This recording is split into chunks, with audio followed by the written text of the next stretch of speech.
And so I think those high performers are always into feedback. And a lot of times, like, I tell the athletes, if I don't say anything to you, just assume it was a pretty damn good job. Or if I say, hey, if that was good, believe me. Because I think a lot of coaches, will say, oh, that was good. And it's just to suffice the athlete. But I think like those high performers are always asking. They always want to know and see if you can help them a little bit more.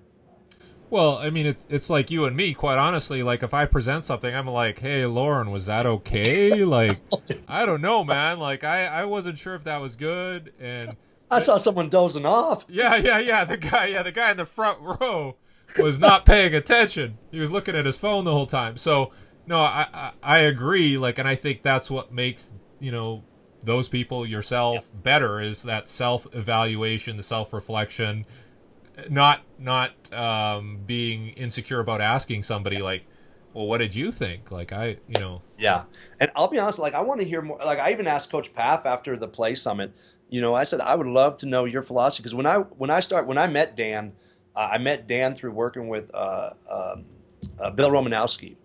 And I remember like there was no multi-directional movement in any of the movements. And that was 20 years ago.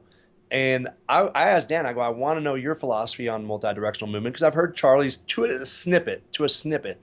And I want to just hear more people's philosophies because, I think there's a lot of people out there that think that if you take care of the linear qualities and you do all this,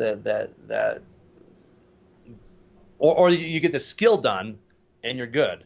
Well, I think it's difficult because I know Charlie had worked with a number of guys like Isaac Bruce, Johnny Morton, and I think they were good players. And when you have somebody who may have these qualities already, intuitively within their reach, if they just do linear sprint work, which they're not getting, you're going to get results. That doesn't mean that maybe you shouldn't look at some of these movement qualities you're talking about. So I think it's very contextual.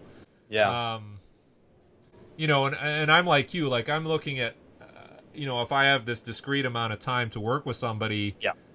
that's the biggest bang for my buck because one, that's what I'm an expert in, right? And I may not have the ability to assess their cutting ability or how they run their routes, so I wouldn't, think of, trying to comment on that. So I think it is based on what skill set you have, what you're presented with, how much time, and it's a very complex assessment. And I would think Coach Paff would say the same. I don't think he's going to be out on the field saying like, when you run your route, you should do this. And having said that, when you watch position coaches work, you're like, oh my God, he's not even addressing that. So they don't even understand biomechanics. No. So maybe there is an opportunity, and I don't know in what universe this is, but to sit down with actual football coaches and go, have you looked at how you implement your drills and have you considered this? And maybe there's a few guys out there who want to learn about that, but I